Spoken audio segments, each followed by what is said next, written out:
Um, I would like to welcome you to the final session for today, a panel discussion on a very exciting topic, the acceptance of cryonics in science and society.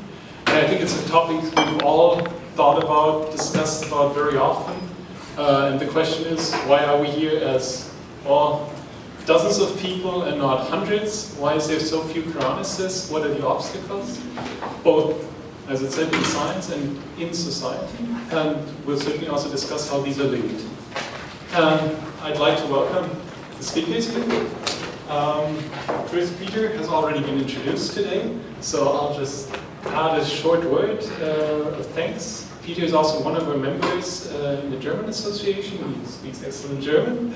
And we are very grateful for his contributions, also to our mailing list, for his input and his insight. Second, I'd like to welcome Max Moore. He's also been introduced today. So again, I'll just say one thing, that we, especially here in Germany, are extremely happy with the international approach ACA has been taking with the deployment of the field cryoprotection. I think in November there will be the first training session in England with the new kit, right? So, well, maybe a couple of us can join as well, so we really look forward to that. And well, I think it's a great thing that Cryonics is working together internationally so well, as we can see here in the conference too. Next, I'd like to introduce Aubrey, who I guess in these circles doesn't really need an introduction.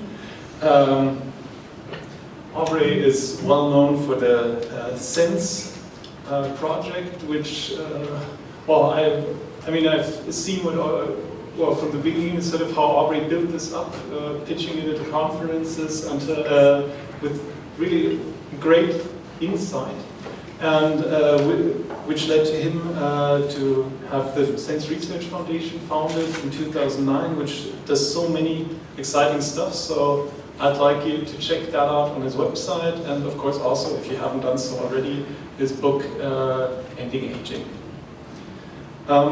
Finally, I'd like to welcome Ben Best. Ben is a long-time cryonics activist. He served on the board of the Cryonics Society of Canada in the 90s.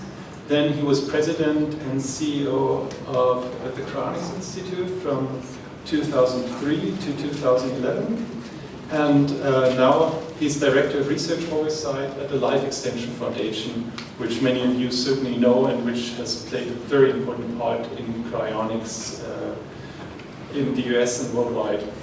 And I'd also like to mention his website at benbest.com, which contains an excellent collection of articles on many topics, including cryonics. And these are really erudite and encyclopedic articles, which are benchmarks for many of the topics to get informed. So please give a hand to all of our excellent speakers.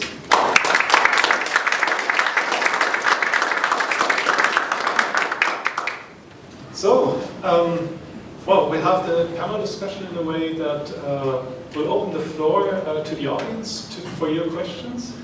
And I'd like to start off with a question of my own, which is really simple. Which is the one thing you would think would cause a breakthrough in the acceptance of cryonics in society? So, limiting it to society at the moment, what would be like the one thing which would cause mainstream adoption, people, standing up to sign contracts? What do you think would be the one crucial event? Proving that it works. Okay, good. Do you want to elaborate? Well, I think that most people... Go ahead. Mike, thanks. Well, I think most people think it just don't work. It's nonsense.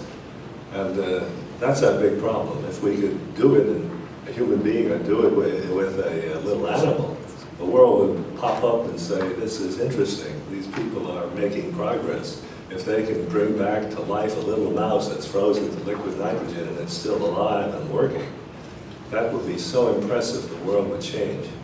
But we can't do that yet. I'd like to believe that, but I'm not sure I do. I think if we brought back a human being, yes, it would definitely have a drastic effect on people. If we brought back an animal of some size, it seems like it should have a drastic effect, but I'm not sure it actually would. I'm not sure. There's actually quite a lot of evidence already that cryonics is working, that it's actually preserving people, and yes, not being able to bring things back is a big obstacle. But I worry that actually that won't have as big an impact as we think. It's very hard to say which one factor is the most powerful, but it's hard for us to imagine since we're all pretty familiar with cryonics. But I think a pretty drastic problem, apart from, I mean, one basic one is they just don't understand cryonics, they don't know what it is, they think it's freezing dead people, and that's how they think of it, and that kind of frame makes it almost impossible to be accepted. But I think one really big difficulty is one that's a bit more subtle, more psychological, is that many people actually fear that it will work, and so they don't want to believe that it will work. And even if we bring back an animal, they still don't want to believe that it works. Because it's very hard for us to imagine this, but I've talked to many, many people, and I rarely hear that, oh, it can't work. Usually I hear that, well, what if it does work? What am I going to do in a future where my skills are obsolete, I don't know anybody, and all the science fiction they've seen shows a horrible future. So I think one of the main things we have to do is reframe those assumptions, try to get them to see how they will actually be pretty decent, and they don't have to be alone, they can bring their friends and family, and we'll have organizations that will help to reintegrate them, something that we're not doing a very good job of right now. It feels like they're kind of throwing them into the future and leaving them alone. I don't think we've done a good enough job of showing that that's not the case. So I think that these psychological barriers are actually more powerful than the lack of a good demonstration, not that that isn't important. People want to die, you say. They'd rather die than face the future uncertain. Yeah, I think I agree with Max. I wouldn't say, I would say it's probably not one single thing. I think really what's going to happen is that a variety of different incremental advances will bring us, very, very minor incremental progress, whether it be reviving a mammal or getting really good at cryopreserving and then using organs for transplantation, which of course a number of people working in cryonics research are focused on in the short term. But yes, it's really all about somehow reaching a tipping point where there is sufficient public enthusiasm and indeed public adoption by opinion formers and by people that people care about, that it acquires a life of its own, so to speak. I think that there will be a tipping point. It won't be it won't always be a gradual process of more and more people coming along. But once we get to a certain point, very suddenly it will become embarrassing not to be in favour of cryonics. But exactly what will be required to reach that tipping point, I'm really not sure.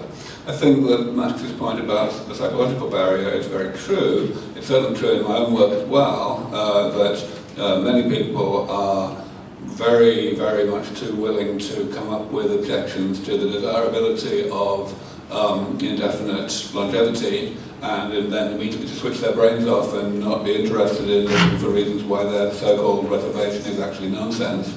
And I think the same is very much true with cryonics. Yeah, well, I guess I just have to agree with the rest of them.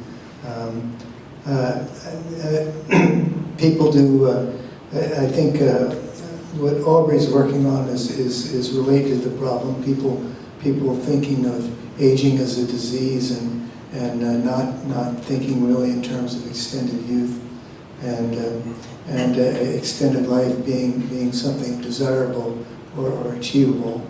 And as far as it is a bit like fax machines and telephones. You don't want to be the only person on the planet with a telephone. Once you're aware that once people around you know people who've made this decision, then you'll start thinking you won't be alone, and also once you're convinced that you'll come back in a condition of youth and health, and understand that and appreciate that that's valuable, because that's going to make a difference.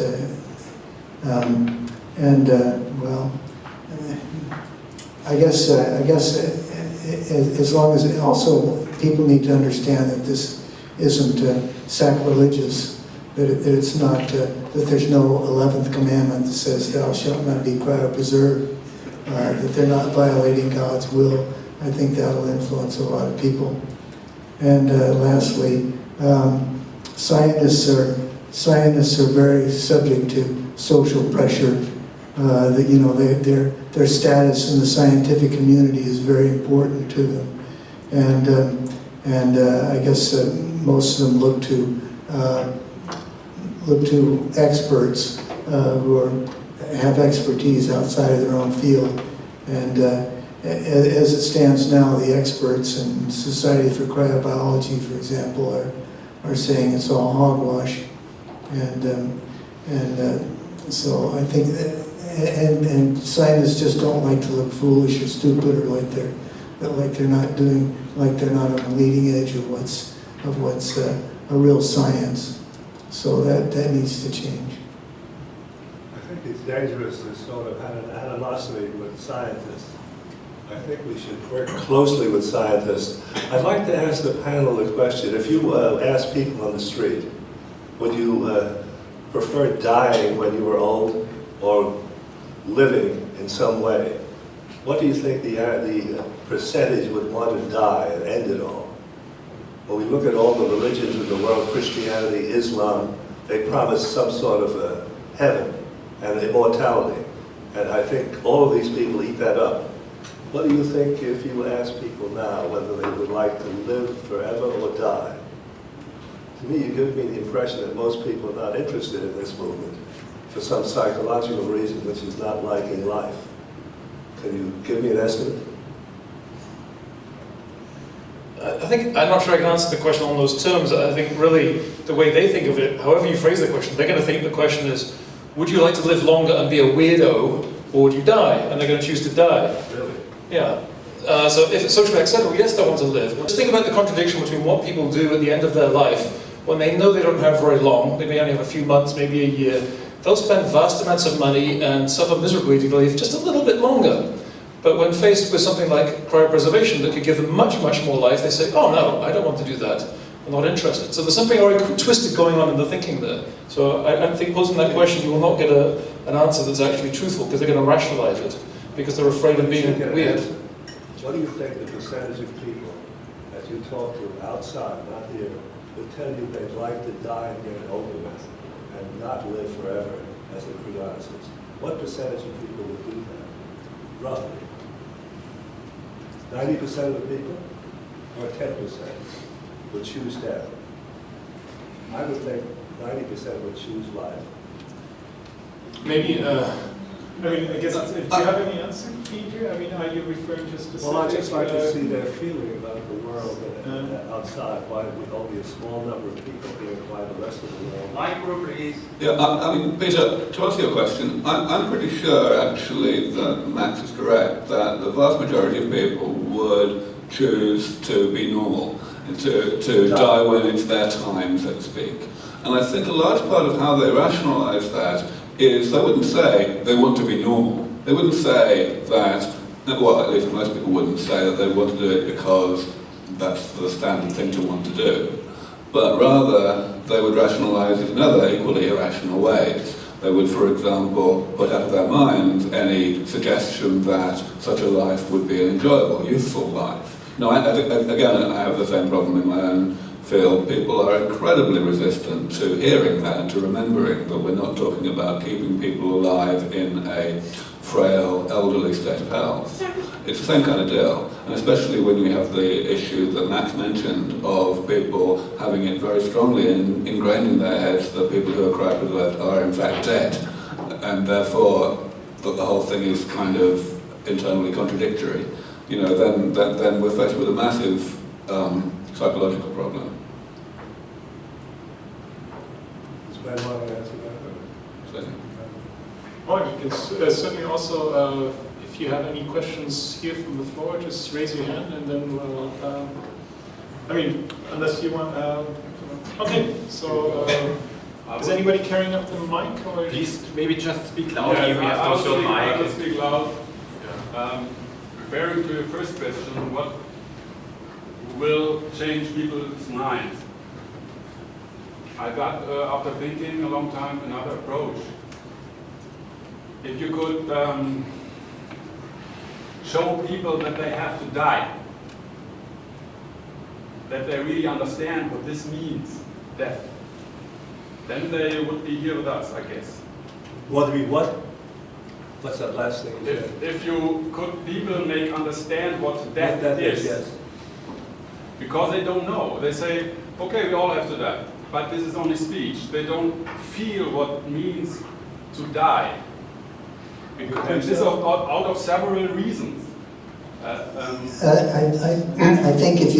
think almost anyone, if you hold a gun to their head and say, do you want to live or do you want to die, or I'll pull the trigger, they're going to say, don't pull the trigger. Exactly, and but it's a matter of how far you look ahead and what do you think, where do you think life is going.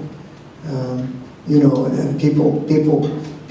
I mean, dying in 5 minutes or dying very soon is very different than the far-off future that you can't. Exactly. If you could make them lay on their deathbed now, just for imagine, if you really could get that, and I try to do it by art. This is my approach now. I'm writing theater plays to show the audience what death is, how miserable. You want to teach them. Yeah. The experience of death, so that they really just talk like that on them, but that they really have to watch it 2 hours, what death means. I don't think I go to This is like talk therapy, I guess. That's an interesting thing. I'm not sure, you might get locked up for trying to do that, but it'd be interesting to see what the results are. Let me turn that around a little bit. One thing that I think we do need to do, and many of us in this community, in the life extension in general, I think often don't do it, we need to avoid certain words. We need to avoid words like immortality. We need to avoid words like forever. Yes. Because that pushes those psychological buttons like, oh my God, I've got to plan out the next billion years right now.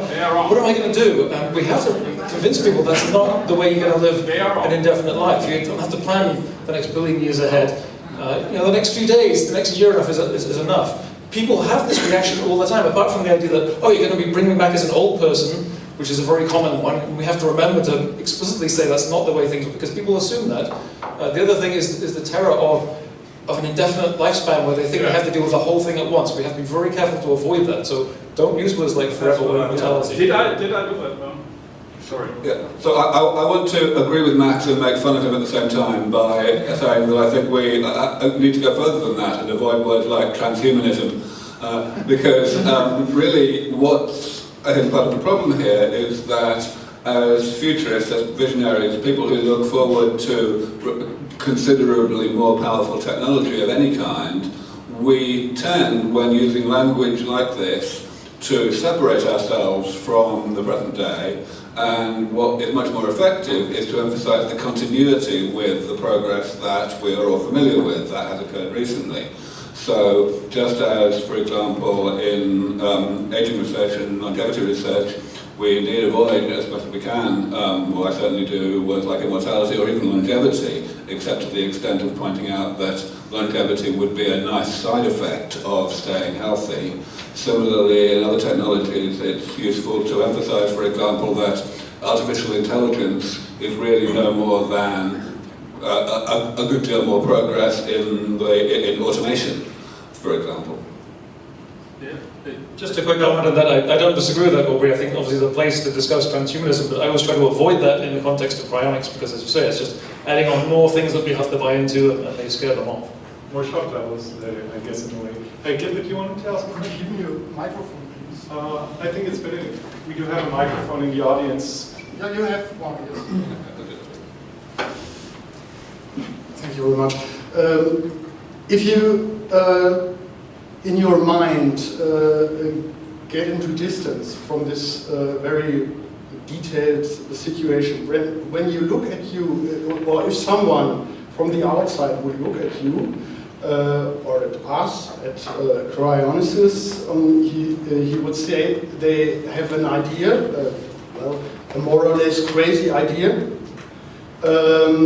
working on them for about 50 years, and are, well, not so successful. There are about 2,000 or 3,000 persons who are believing or following these ideas.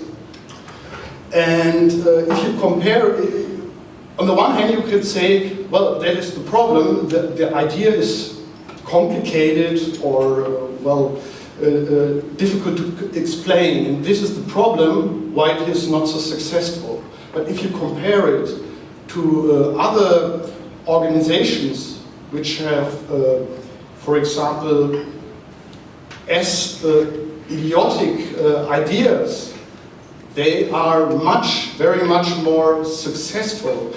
For example, if you compare it, you know of Scientology, this kind of religion founded at nearly the same time in the 60s.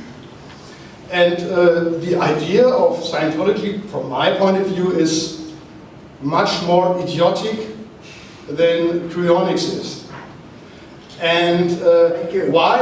I would say so. I hope there are no Scientology members here in the audience. I'm an athlete, so it's nonsense for me.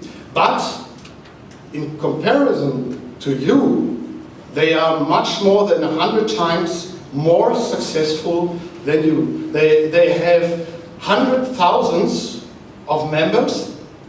At least 100,000 or 200,000 of members taken in the last 50 years, whereas you, with the same idiotic idea, only reached 2,000 members. What do you think, from this point of view, what is the problem? What does Scientology promise? Scientology, I think I don't know it in detail, but they think that there is a contact to an outer star, alien persons that have contact to, and when you are paying a lot of money and making courses, you can, have a life after death and so on. I don't know it in detail. Does anybody know Scientology religion in detail? You can read it in Wikipedia in 2 minutes, I think. It's absolutely crap. It doesn't differ in detail from other religions, but it's created 50 years ago. It's based on science fiction ideas. Well, look, what Scientology offers that we don't, well, a couple of things. One very specific and one more general, both of which are very powerful. One of which is it offers a guaranteed plan for personal success. Cryonics doesn't do that. In fact, it tends to make it more difficult for people to be successful. They keep quiet about it. So it has a technology, supposedly for personal success, that's offered as something that's really going to work. And along with that, the way it's offered and the whole belief system behind it is based on certainty. It's not based on reason or evidence. It's based on certainty, just like all religions. Whereas Cryonics, okay, you pick up a contract, I don't know what CI's language is like, but I imagine it's similar. Our course contract has several pages of disclaimers that this may not work because the technology may be never developed, the organization may collapse, this may go wrong. It's full of disclaimers. We're almost shooting ourselves in the foot if we go too far with that, emphasizing, oh, this probably won't work, but at least it's a chance. I think we've actually done a terrible job by being too diffident, too uncertain in expressing the probability of this. Whereas they're offering certainty, just like all religions. All you have to do is believe and you will be saved. Whether it's believing in Ron or believing in Jesus, whatever it is, just believe, have no doubts. Whereas we're encouraging doubts with pointing to the evidence. We're not even appealing to emotion very much because we feel that's kind of dishonest. And I think that makes a huge difference in success levels. Now, I'm not advocating that we start offering certainty and ridiculous promises. I think we'd probably grow a lot faster if we did, but that would be dishonest. But we could probably do a bit better job of not overemphasizing the uncertainties. I think we need to be a little bit more positive in our own favor. I think you're very positive. I think the movement is very positive, and you're right. I think, to me, I think it'd be more cautious to show how difficult this thing is. It's not assured, it's not something that's guaranteed. We have a very, very long, tough road to do what we would love to do. What about your question? Why don't you like the word forever or the word immortality? Why are you censoring these words? I'm the one who mentioned those words. What's wrong with using the word forever or the word immortality? They're good words. I can tell you what's wrong. The fundamental thing that's wrong with using such words is that they blur the distinction between what is technologically conceivable and what is technologically impossible by definition. We know that there is a difference between, for example, eliminating aging on the one hand and eliminating all at risk of all causes of death by any means, which is what immortality is historically meant. So if one refers to the former using a word that is already defined to mean the latter, then one is asking for trouble. In a way, I guess immortality is not a scientific word, is it? That's what I said. Yeah, it's also puts you, it's like waving a red flag in front of a bull. It's putting yourself directly in conflict with religion. And really all we can honestly offer is life extension anyway. And so and religion, life extension is not in conflict with religion, but immortality is. I think whenever you use the word immortality, you always qualify it with additional comments. You don't use it as if it's guaranteed. You say immortality in a way or because of this. You don't use the word isolated. I hate to censor things. I feel that these are good words. And to me, forever is a very, very moving word because I hate the concept of being away and gone forever. I find it a good word. And I don't like censorship. Well, nobody's censoring. You can continue to use the words, but I'm just suggesting that they're a bad idea, and I think Aubrey's saying the same thing.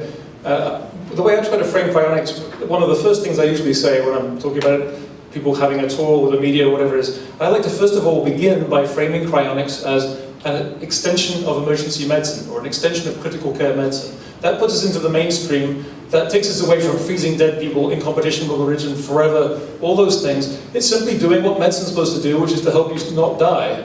And I think that's a lot more effective, and people understand that a lot better and feel a lot less afraid of that than any talk of immortality, whether you hedge that with other words or not.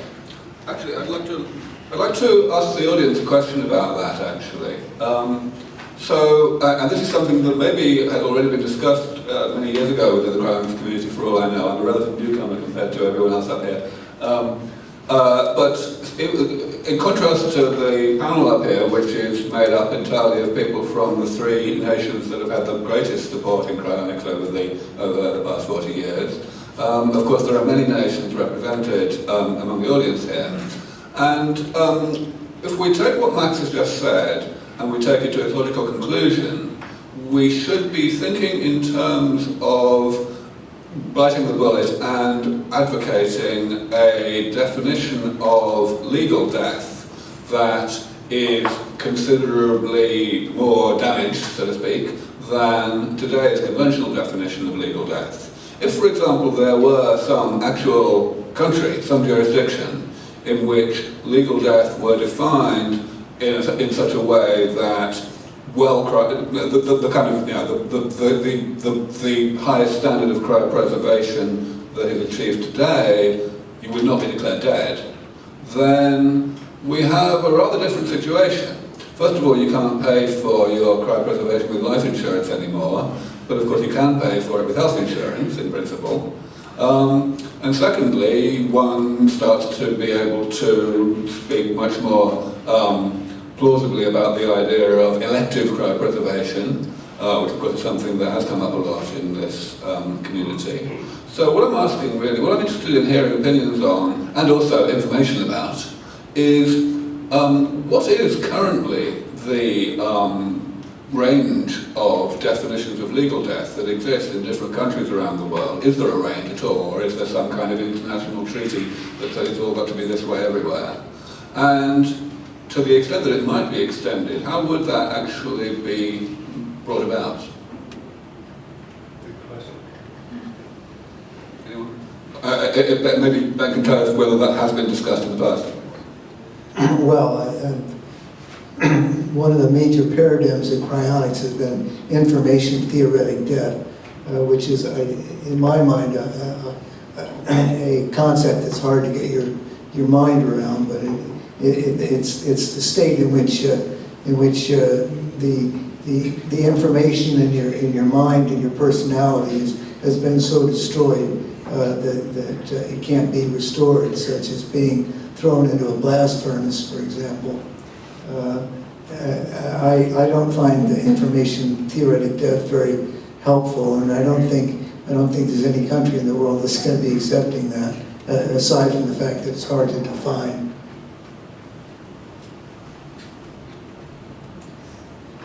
So, we've had one lawyer drop out of the presentations today already, so I feel kind of cold. But there's not a lawyer in the world who can answer your question, Aubrey. The definition of legal death had to change out of necessity only, because we were able to transplant organs, and that was a game changer. And across the world, there isn't a jurisdiction that has clearly tackled the problem and managed to solve it, for now and forever. People have found ways around it, people have found words to describe what we probably mean by death in certain circumstances, and all of this was under the intense pressure that it needed to be resolved, and we muddled through. So the chance that the Cryonics movement will get similar pressure built up in order to change the paradigm across the globe or in just specific jurisdictions is lamentably small. I wonder though, with your look back, and we've had another speaker drop out who would have given us such a look back, and some people can speak to it much more authoritatively than I can, but there isn't a word that was said on the panel thus far that wasn't raised on similar panel discussions before I was born. How can we make the Cryonics movement much more acceptable? People will correct me, but I understand in the 70s, it was rather expected that by the year 2000, scary date, we would have cremation, we would have burial, we would have Cryonics. They would be on par. Rational people would, choose among these with equal likelihood. As it's been mentioned, the Scientology sect has been much more successful since, with words like immortality. So, what are the things that we could be discussing on a panel today that are really cutting edge, and not just about the science, but about the movement of Cryonics that we couldn't have done, let's say 10 years ago? Could any of the panelists speak to that? Someone would like to jump in? You're dodging my question. Well, it was Aubrey's question first. Fair enough. Yeah. Hello. I think that the legal definition of death has historically been what it has been for pragmatic reasons. Legislators will love legislating because that's what they know to do. But pragmatically, it's whether a doctor thinks they can revive you or not, and the legislators have to go to the doctors and ask them what the latest way they can revive them. The whole information theoretic thing is just purely a thing to argue after Cryonics meetings. And it's picking up something that was a bit earlier, the reason, it's so easy to sell some nonsense. And people like magic, they don't want reality. So telling them that L. Ron Hubbard will come down from another planet and take you away, as several of you said, is an absolute certainty. And unfortunately, the problem is with certain parts of Cryonics is it drifts off into religion, and I've actually sat there and had demented, or arguing with people who are dementedly saying, no matter what you do, as long as you freeze something, in whatever condition, we'll be able to bring someone back. And I've even heard people say, look, even after mathematically it's been shown there is no information there, they just have looked at me and said, yes, but one day we'll come up with new mathematics. Sometime in the future there'll be new mathematics that can solve this information theoretic death. It's a terrible thing to get to. So coming back to the legal thing, I think there may be a situation where you can have a third definition. It isn't just, and this is also one of the problems in cryonics, is people see you as being either alive or dead, and that argument that everybody's had. But when you're dead, which is just not actually really an argument, but people will come up with it time and time again. There has to be some kind of stasis, legal definition of someone in stasis, which is just, from a religious point of view, just limbo. It's an old concept. The very word stasis is you don't expect someone in stasis to have to go and sign on to the dole, or you send off their insurance, and the laws would be set up that once you're in status, you would count as if, from a life insurance point of view, that your life insurance would pay up, because you're unlikely to be brought back at a reasonable time. And the insurance companies would only complain if people started doing this early. They wouldn't really complain, they just put their prices up. They'd all manage it, and it would both be practical from our point of view, because we'd be able to get people into stasis in better condition. And the third concept would stretch people, the general public's minds a bit. So there we are, thank you. The medical community already accepts that there's a distinction between legal death and clinical death, and that's been accepted since the 1950s when cardiopulmonary resuscitation was developed. So I think people are recognizing that. I mean, usually when your heart stops, that's the criteria that most physicians will use. But I mean, obviously, if you can restart the dead but not ultimately dead. Then we need to get both the public and legislators to accept that there's a third state. Of course, there are two different questions here. The question of whether there is an instantaneous point at which you go from being alive to being dead or not is one question, and Max wrote a PhD on this question, if I remember rightly, more or less. Clearly, we only have. Clearly, that's not the case. Biologically, death is a process that happens over a finite amount of time, and the only reason we have the concept of an instantaneous death is as a social convenience. But that's rather separate from the question of what clinical state a doctor is authorized to declare you dead at. And I think it might be of value to the community for someone, some historian of science maybe, or historian of law actually, to compile a reasonably comprehensive treatise of how the legal definition of death has changed over time, and what brought those changes, what actual process brought those changes about, whether how rapidly a change was adopted by most countries following its first adoption by one country, for example. I think these just a summary of those facts, or perhaps a rather detailed exposition of those facts, could give us some new ideas. Well, there is definitely quite a lot of that work around. For instance, the book by Karen Gervais, its title I forget, but I read that in reference for my chapter of my dissertation dealing with that. And there is a clear history of different kinds of death. For instance, there was just kind of standard death, and then in many countries there was a criterion of brain death, and there are very specific drivers for having that new definition of brain death. And then there's another step from that to neocortical death, because there are questions about what organs you can take at what stage, and so there was an actual specific motivation for having different kinds of death. So maybe, as Gouras is suggesting, as I think some of us would agree, we don't even have a good word for it yet, but there should be some kind of third condition where you can be declared only kind of slightly dead, or almost dead, or in this third state, whatever we want to call that. Purgatory. Let's not call it purgatory. So that it would be a state which has a different legal status from being alive, because clearly you're not going to be able to execute contracts and so on, but it's a different legal status from being dead, because then you lose all rights in your existence. So it would be something in between. We have some legal precedents for the other end of that. We talk about, okay, well, if you give someone this third state, what kind of complications? What will they come back eventually? Isn't that going to confuse things? Well, not really, because we have law like that right now. We have people who are presumed dead, lost at sea, or presumed dead, and years later they come back and say, hey, I'm alive. And there's a process for giving them back their social security numbers and their passports and their identity, so it's not really that complex. So I think what we need to convince enough people that there actually is this third state, and that it should have a different moral status. And nobody's going to buy that until we're more popular, but yeah, I think that's the right direction to be going in. So we don't have this binary problem of either alive or dead, which everybody is stuck in that mindset nowadays. And we can already show that's not effective even today, it's not adequate even today. And I mean, we were talking about acceptance of cryonics into society, and law is always one of the last things to sort of be changed when society changes. As Sebastian said, the laws on being declared dead are changed like at the last moment to accommodate social changes. So I would guess if we did have that sort of third state codified in the law, that would be a strong signal that cryonics, or at least the ideas of cryonics, have been accepted in society. I would like to switch now, however.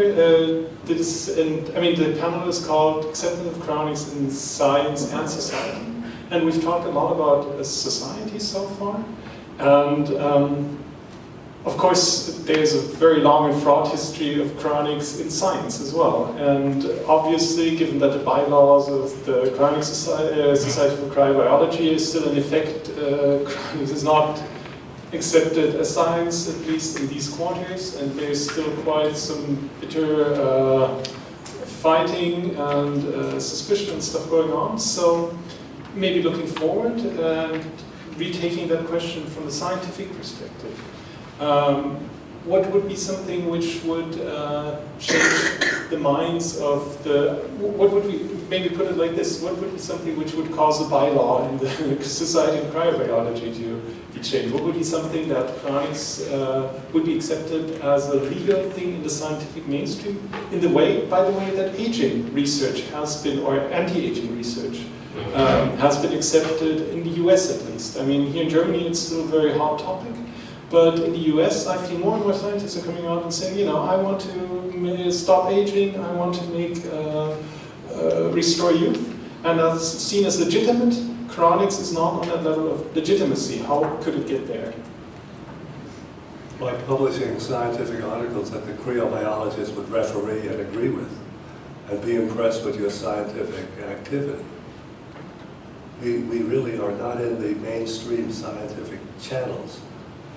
Known very few people. The only thing I heard of was the kidney transplant of Fahey and Wook. And I've told that this is anecdotal. That's the only real publication in the last 20 decades, or 10 decades, on this subject. We have to be more scientific, I think. I happen to be a scientist, so you have to convince the scientists that we're making sense out of things. And we publish papers that show success of some sort, even if it's small. For example, just reducing the Aubrey Smith barrier. She was able to bring her hamsters back from 0 degrees. No one has been able to bring any animal back from lower than that.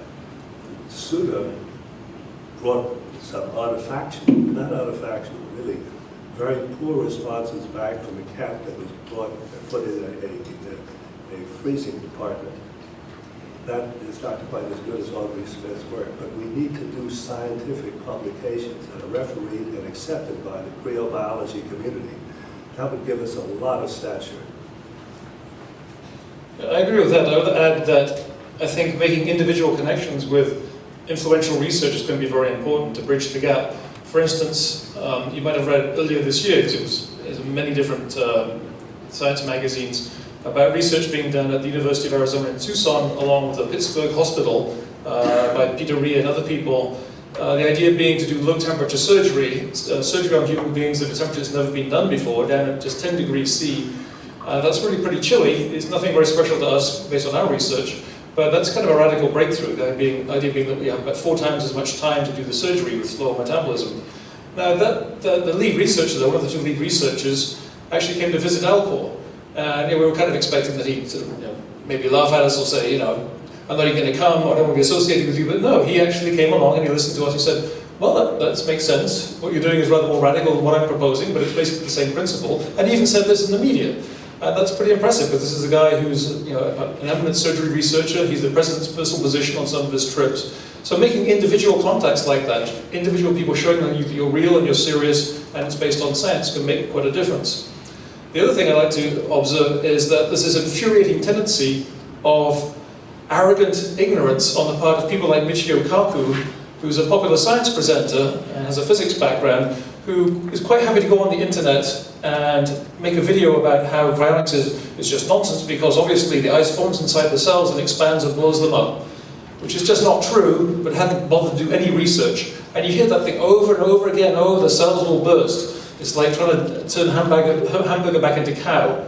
Bollocks. That's just not true. We have to keep we have to keep replying to these people. We have to get in their face and tell them they're wrong. As I did with Michio Kaku, make a rebuttal video, try and embarrass him, challenge him to come visit.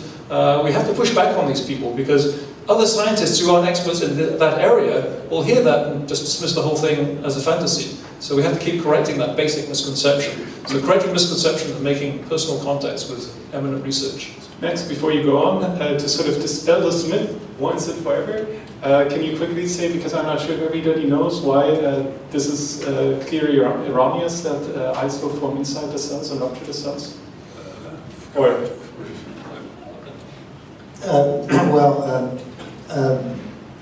Ice, when cells freeze, the water tends to freeze extracellularly rather than intracellularly. So it's just because the proteins and other components of the cell are sort of naturally vitrifying, but those components do not exist outside of cells. So when freezing occurs, but I mean in both cases, of course, there's freezing damage and the tissues are destroyed by freezing, but it's not because the cells are. It's not because it's just a technical detail. The freezing doesn't happen inside cells; it happens outside cells.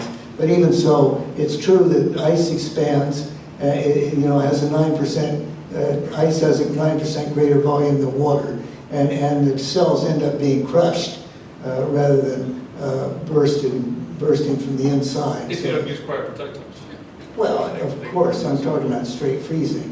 But of course, these scientists will ignore vitrification altogether and just talk about the fact that there's freezing damage, ignoring the fact that we try to vitrify our patients. That's another problem. That's really cryonics is viewed with such low esteem that these so-called scientists can not study the subject, not know what we're doing, not knowing that we're trying to vitrify or that we are vitrifying, and just make these statements because attacking cryonics or discrediting cryonics is a cheap shot. It's easy to do. One more thing though, and that's I think a lot of people also are aware that frogs can freeze and so forth.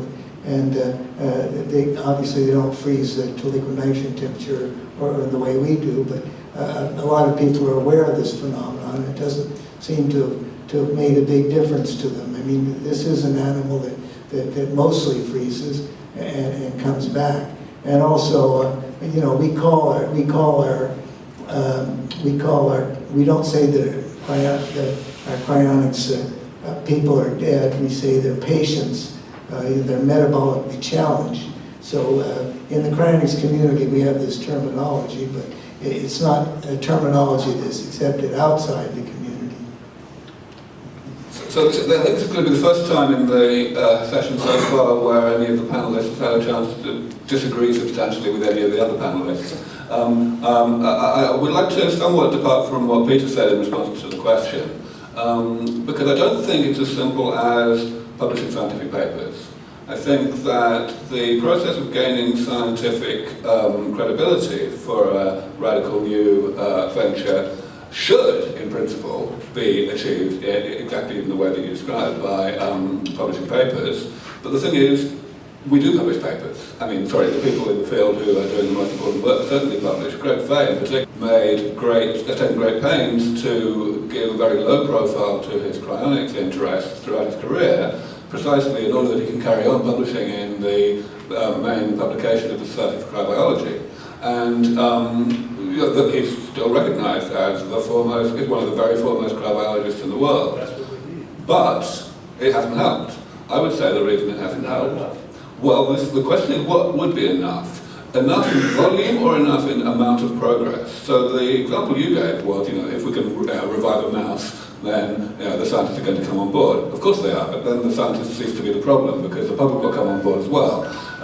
The problem is when a scientific community feels threatened by the prospect of discussion of a new direction. For example, because they feel that it's going to bring their own work into disrepute or in some way diminish its relevance. That, I think, is certainly the way that cryobiologists have historically felt about cryonics and why the opposition to cryonics burgeoned so rapidly when it did. I certainly again see the same thing in my own field when I started to bring the idea of regenerative medicine as a route towards combating aging into gerontology. It was a very hard sell at first, and it was a hard sell largely because I was talking about considerably greater life extension than anyone had any right to talk about before that. So I think it's a great deal here is about the special case of situations where an established scientific community feels threatened and gets defensive and starts to use its authority as a way of suppressing the new idea.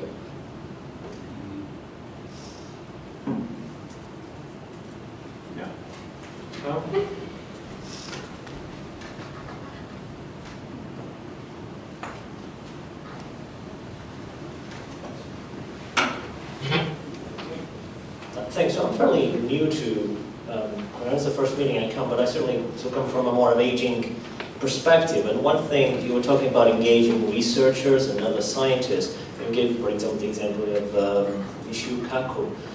One of the things that people are working on aging have done to try to engage, because there's still quite a lot of opposition to anti-aging research. But one of the things that some of us has done is, you organize a meeting and you invite some of your opponents to give a talk, and then hopefully when they see the other talks and see it's not just a bunch of lunatics, that will in turn teach them about the field and also convince them, hopefully, that this will be worthwhile. I don't know, is that possible in cryonics? I guess cryonics is a smaller field than the aging field, and I don't know what would happen if you were to invite Michio Kaku to come to this meeting. Maybe he will just decline, but is that possible? Yeah, it's definitely possible. Kaku has not taken up my invitation, but at the last Alcohol conference a couple of years ago, we did invite Sebastian Xiang, who wrote the book on the connectome and had a bit of discussion of cryonics, and they're fairly skeptical, but also obviously willing to consider it, basically putting out a challenge, not even having read all the evidence in favour of what we had, but I contacted him and said, come explain to us why you think cryonics doesn't work or under what conditions it might, and he accepted. And unfortunately, as soon as he arrived, one of our directors, Ralph Merkel, immediately berated him and jumped on him, but he was very, very good. He was very willing to discuss it, and I think that's the kind of thing we need to do to build bridges. And in fact, our next conference will be a year from now, so if anybody has specific suggestions for people to invite, I would like to do that, either as a debate or for them to present their point of view and engage with us. So I would love to get suggestions on specific people to invite. Yeah, I think perhaps even more valuable than inviting some high-profile public figure in science like Kaku or Bill Nye or whatever, would be to invite a prominent member of the wider cryobiology community, and in particular to invite senior members who have expressed strong skepticism in print or on camera about cryonics in the past, and to see whether that would make any difference. Peter Mazur is the guru of the Society for Cryobiology, so if you can get him, then he's at the top. Yeah, I mean that's kind of my point. If you get someone like that to come and you get them to actually even slightly become mollified about the plausibility of cryonics and to say that they may have overstated their case in the past, then that can be quoted to people like Michio Kaku and get them to understand that they may have outdated opinions. Can I just check with the panel? I talk to people active in cryobiology and I've tried to publish a few papers myself. I never got the feeling that there is a cryobiologists community of any note in Europe. There are journals, there are next to no conferences. It is a very, very underfunded field. it's not one that you need to be chubby about, because you can get your publications placed elsewhere as well. And you can't get any money anyway, because there is no distinct funding stream for cryobiology. All of these people hitchhike on, in vitro fertilization efforts in order to freeze sperms and eggs, and that's where all the money is coming from if you're doing cryobiology research. So why is the cryonics field so upset as a really small field? I guess if you challenge 6 cryobiologists who really style themselves such, and you'd struggle to find 6 of them. One of them would know what cryonics even was and care. So why are we so hung up about this angle? I don't really understand. Because of the way that scientific authority works. Scientists know that they don't know much about much, and therefore when they want for any reason to actually have an opinion about something that's outside of their own field, they will look to the opinion of someone that they think knows more than they do. And that goes all the way to the top. And it doesn't matter how small a field is. If there is a field at all, even if it's really tiny, the people who are dominant opinion formers within that field will ultimately have an opinion that filters down to the entire scientific community. I mean, one point I could make is certainly that it's in articles on cryonics, it's been de rigueur to always have a cryobiologist at the end who says it's all rubbish. And that leads to my next question, because Aubrey, you're certainly very familiar with that. And I remember there was a sort of prize, I think it was in Technology Review, right? Where you basically challenged scientists to prove that sense was rubbish. And well, I think you clearly won the prize. I think Technology Review tried to get out of it a bit. But maybe you can, one thing is, you could say like what was the impact of that, both in the short and the long term? And then maybe the others can say, what about doing something like that for cryonics? Yeah, I mean, actually, now you mention it, I'm slightly embarrassed that I didn't think of that myself, because it was a very powerful step forward for science. We had gone through a period of a couple of years when I had been talking about these ideas and everyone had basically ignored me because they knew that I had said a bunch of reasonably sensible things over the previous few years that were nicely harmless, and now I was saying all this crazy nonsense. They kind of felt that he'll come to his senses fairly soon. And then when the media started getting interested, it all became a little bit more antagonistic, and there were a couple of years when I was subjected to really rather a lot of ridicule, but it was all off the record, and that was of course the problem because one couldn't really respond. So as you say, in 2005, I was able to take the opportunity of the publication in Technology Review of a really remarkably insulting couple of editorials and the readers' reactions to that to work with Technology Review on this prize, which was $20,000, half of it from them and half from us, for demolitions of sense. Demonstrations that sense was so unscientific that it shouldn't be considered worthy of debate. And as you say, it worked fine. Of course, nobody tried to. Nobody was claiming that sense was definitely right, only that it was a promising approach. And yes, this brought out. I was amazed that anyone was so dumb as to actually submit an entry. I was thinking that the best that could happen would be that I would be able to taunt my critics with their cowardice. But in fact, people did submit entries, and there was one entry in particular from a consortium of 9 reasonably well-known gerontologists, which was a spectacular demonstration of what I've been saying, in that a number of criticisms were put forward that were all very obviously either based on misunderstandings of sense or on simple ignorance of published literature on which sense was based.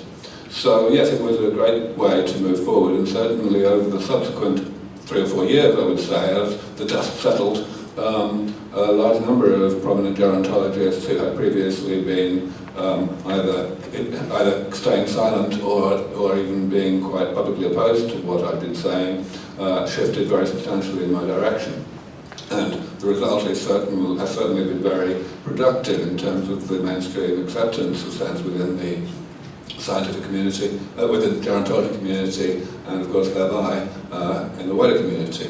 So yes, in the idea of doing the same kind of thing for cryonics is quite fascinating, and the only real question is how can one engender a sufficiently high-profile opportunity to do it. Technology Review, of course, was quite a prominent magazine, still is obviously, and as such the publicity for the thing was quite substantial. I think that's what would be required, and I'm not quite sure how that could be done, but I bet there's a way.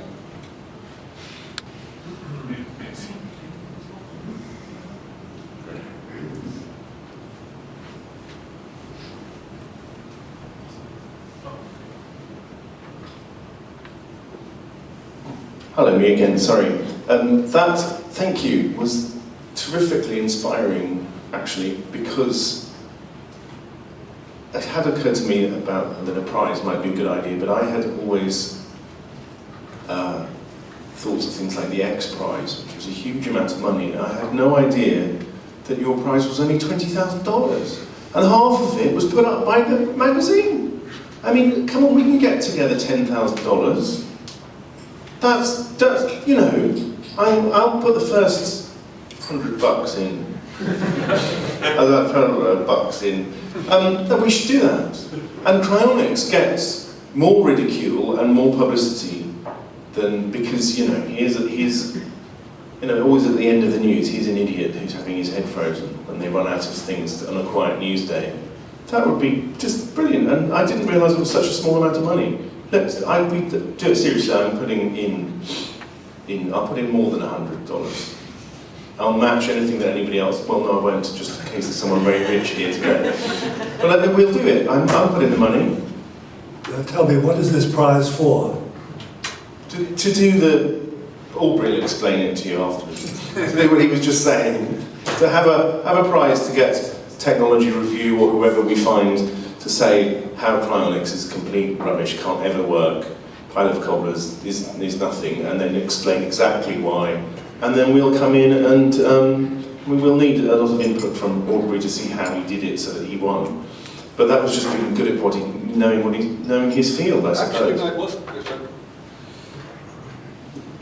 So just a brief mention of that part. So in fact, the thing is, it actually worked. I was actually able to do this quite easily, because by the time that the prize idea was being hatched, the editor of Technology Review was rather on my side. What had happened, you see, is that the original, insulting stuff about SENS that was published, he published only because he had talked to it, of course off the record, to a number of prominent experts, and been told, yes, you can perfectly safely say what you like about SENS and Aubrey, he's obviously completely crazy. And so what he did first, when he got a lot of blowback from the readership, was he went back to these experts and said, well, you know, you seem to have got me into a bit of trouble here. Could you possibly, as such, write me a nice succinct demolition of SENS that I can publish and put this whole thing to rest? And mysteriously, none of them could find the time. It was all rather amusing, and he rather rapidly got the message that he'd been hoodwinked. So he and I rather colluded in creating something, and the format of the prize was, of course, the key thing. It wasn't just that people would submit an entry, but that I would then get a chance to write a rebuttal, and then both documents, as a pair, would go to a neutral panel of experts, people who were engineers or biomedical people, but who were not gerontologists. And that's how it all worked out. And to which we've got to do it. We have to do it, people. But we have to do it in a high-profile way. So you mentioned the X Prize. I actually, some years ago, was able to get Peter Thiel and Peter Diamandis together, and I very nearly pulled off a Cryonics X Prize. But in the end, Peter Thiel was not willing to put up the money for something so unambitious as to be doable within 10 years, which is the kind of criteria that Peter Diamandis had for what an X Prize should be. But that's why I was always thinking of the X Prize. But to do it for $20,000, and we only have to come up with half of it. I mean, that's great. That's what we should do. And the publicity for it. Michio Kaku, I've seen that, and I've seen Max's rebuttal. And I mean, the man's not. When I say the man in this case, I mean Michio, not Max. The man's talking out of his backside. I mean, obviously rubbish. I mean, nonsense for a high-profile public scientist. Not the simplest bit of research he must have done, and he was just recycling the old myths. And not last year in the UK, Darragh O'Brien did his thing with his sidekick, came out with a frozen and thawed carrot and said, look, it's all wobbly. And I mean, it just excuse the French, but shit that they come out with. And they're high-profile public people, supposedly public scientists and all the rest of it. It would be fantastic to give them a kick up the arse. Thank you. I think Marcus. Short comment only. Why not technology review again? I really wonder if that editor has learned his lesson. Well, I'll tell you why. So, even though he was cooperative in creating the prize, because he knew he'd been somewhat hoodwinked, nevertheless, he was absolutely certain that an entry would come in that would win. And when that didn't happen, and indeed when a number of entries came in that were unceremoniously thrown out, he realised that he had a great deal of egg on his face, and that's why half the prize, he actually unilaterally awarded $10,000 to the best entry, even though it was rejected. Tried to make it look as though it was kind of an honourable draw. And so, yeah, I think there are lots of things that he would do rather than do this again. It was definitely not something that he found fun in the end. We'll find someone. What has this got to do with cryonics? I can't follow the sense debate and tech. Oh, well, I have no idea what you're talking about. It's the question of motivation. If you publish the question, if someone proves that cryonics cannot work in principle, it will be paid a price. And we are convinced that no one will be able to prove that in a scientific way, that cryonics is not possible in principle. And prize offer for that?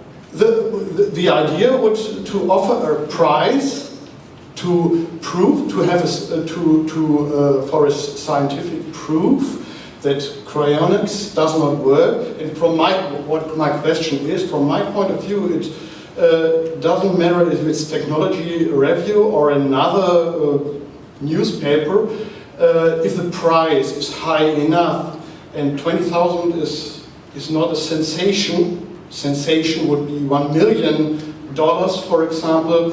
And the question is where to take $1 million from.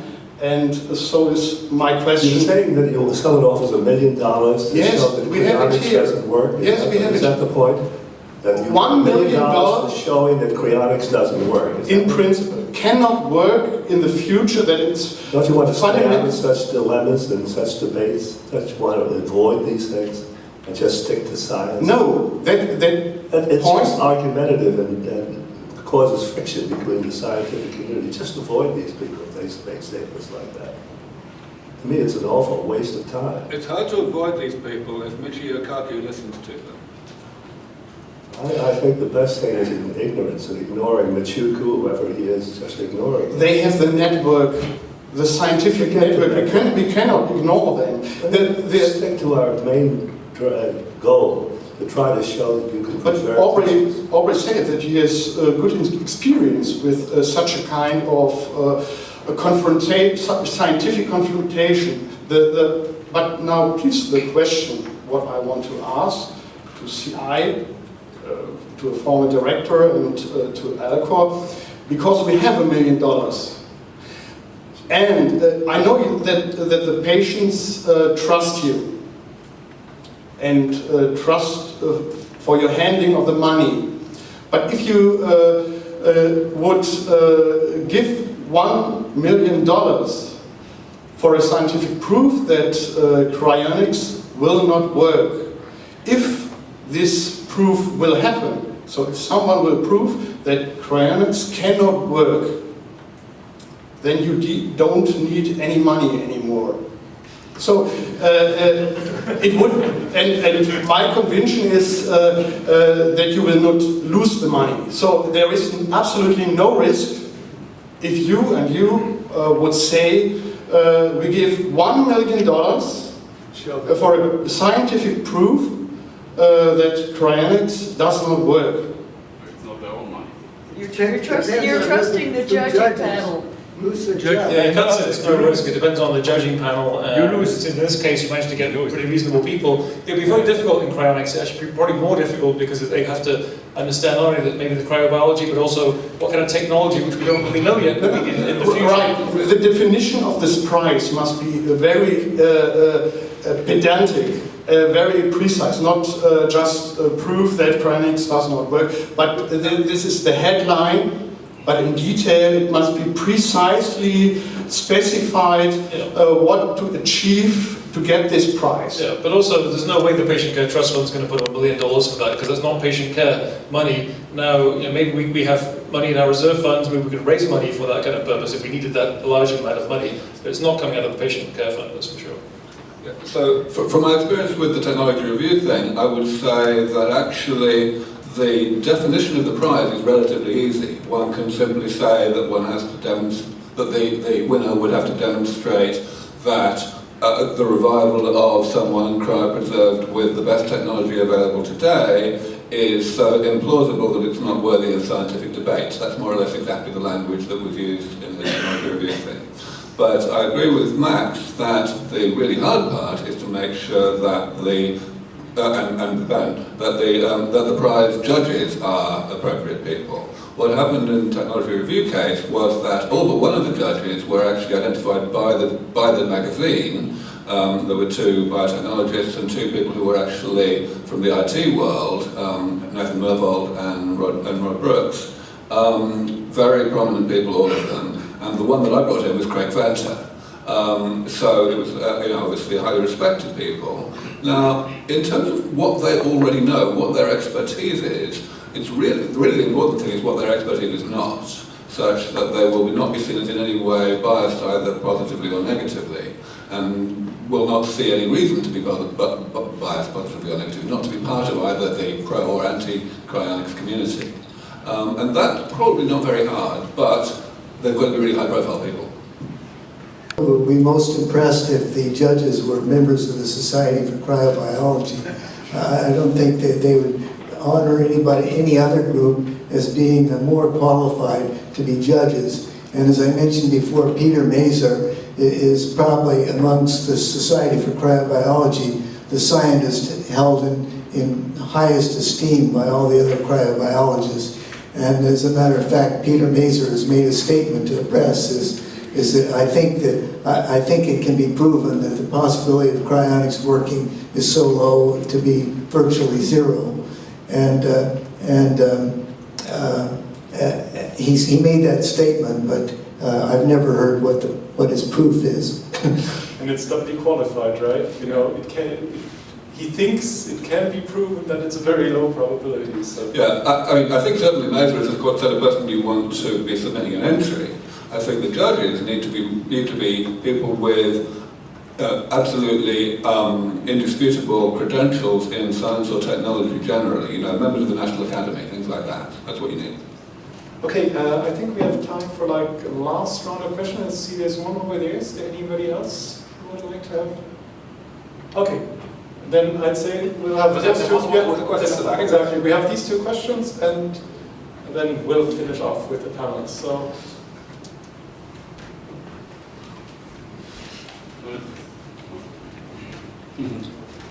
Thank you.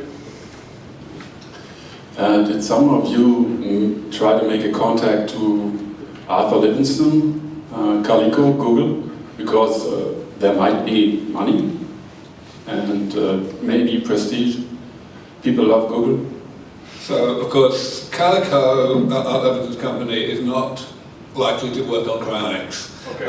We are doing our best to make contacts and to develop contacts with Calico, but obviously, if we had got very far, I wouldn't be able to say so.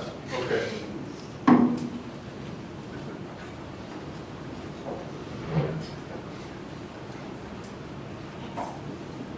Hi, my question is sort of for everybody, but as we're here together as a community in Europe, what I'd like to know and get the panel's opinion on especially is what do you think we can do personally as myself, not being directly involved in cryonics research or knowing too much details about the current research in nanotechnology, as how can we persuade the public opinion to be more open to the idea of cryonics in terms of how we talk about it? Is there something we can do to create more accessible resources that would be open to, say, non-scientifically inclined people who might not know anything about it? And how can we sort of focus our efforts in a way that's not as fragmented in terms of having different groups, but having something we can contribute to or participate in to help the movement of cryonics in general? I just want to make one point on that, which is that I'd encourage people who are involved in cryonics, who are advocates of cryonics, to actually go out and advocate. Because it distresses me how many people, I mean, when you join alcohol, one question you get is, do you want to be private or public? And a lot of people choose private. And it always makes me want to slam my head against the wall, because if we're going to be private, if we're going to be so embarrassed that we can't tell anybody else that this is what we think is right or makes sense, we're not going to grow. One of the most powerful means of growing is not necessarily me giving interviews, it's everyone individually going and talking to their friends and saying, hey, I'm interested in this really interesting idea, can I talk to you about it? Now you don't want to put on a suit and say, have you heard the truth? You don't want to have that kind of approach. But just cautiously have a friendly conversations, bring it up occasionally. If there's something in the news, say, hey, what do you think of this? And then discuss it, and listen to them, see what their feelings are, what their objections are. And probably what we need, maybe this exists, but I don't remember seeing one, maybe we should have a little primer on how to talk to people about cryonics, how to talk to your friends. I know there's been a couple of articles on it, but I don't think there's a good point-by-point guide dealing with some of the common objections. So if you don't do it every day, you may not be a master of that. But I think that could be a very powerful thing. So if it's just a couple of thousand of us in the world, well, if each of us can get one person to do this, suddenly there's 4,000, and then there's 8,000 and 16,000. So I think that's one thing everybody can do, unless you really are an obnoxious person that shouldn't even be associated with cryonics. But most of us, there are people we can talk to, and we need to do that more, not be embarrassed about it.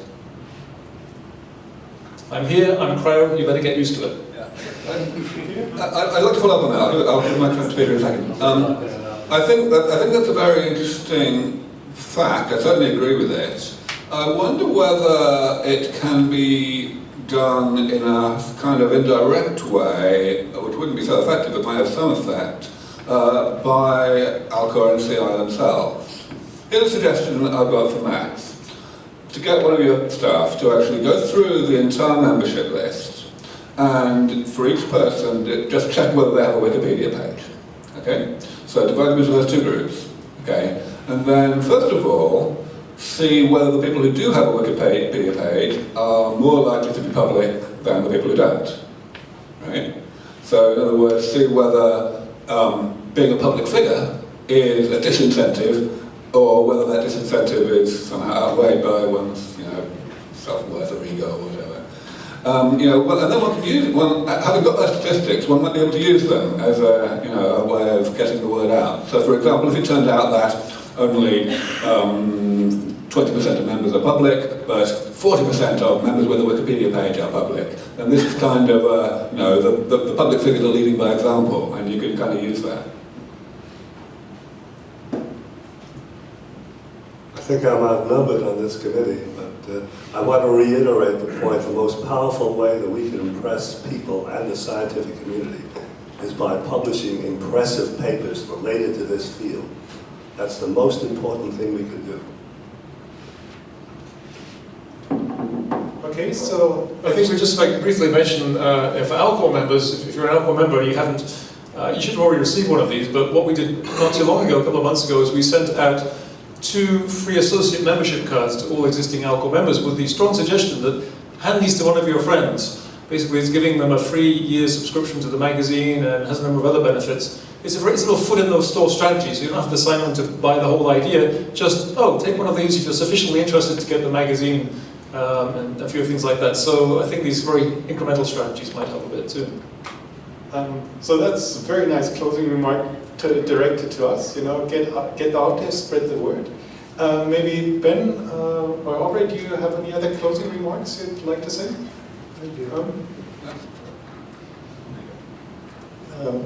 Just for a point of clarification, the mandate of Calico is to create a community of scientists, somewhat like Bell Labs used to have many years ago, who are working in the anti-aging field. I don't know, maybe something like the Buck Institute, but something more of a community of collaborating scientists. And my understanding is they're not going to be spending their money on creating anything else.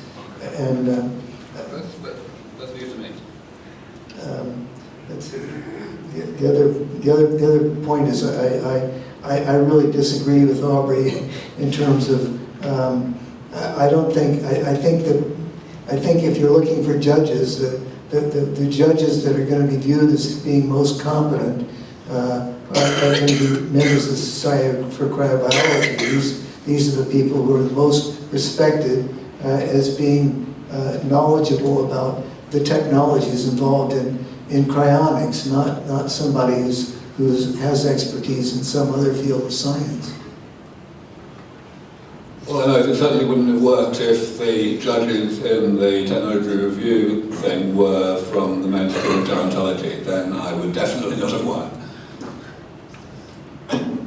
Okay, so, well, there's one thing I'd like to remark. I mean, there has been quite a bit of disagreement on the panel, so it was a very lively discussion. I really like that because I think it shows we're generating hypotheses, we have different ideas, and so maybe one really good idea will pop out to really bring cryonics either to the mainstream or into scientific full credibility.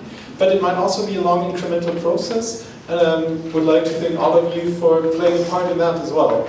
And so, thanks again for this wonderful discussion, and please give a hand to our panelists.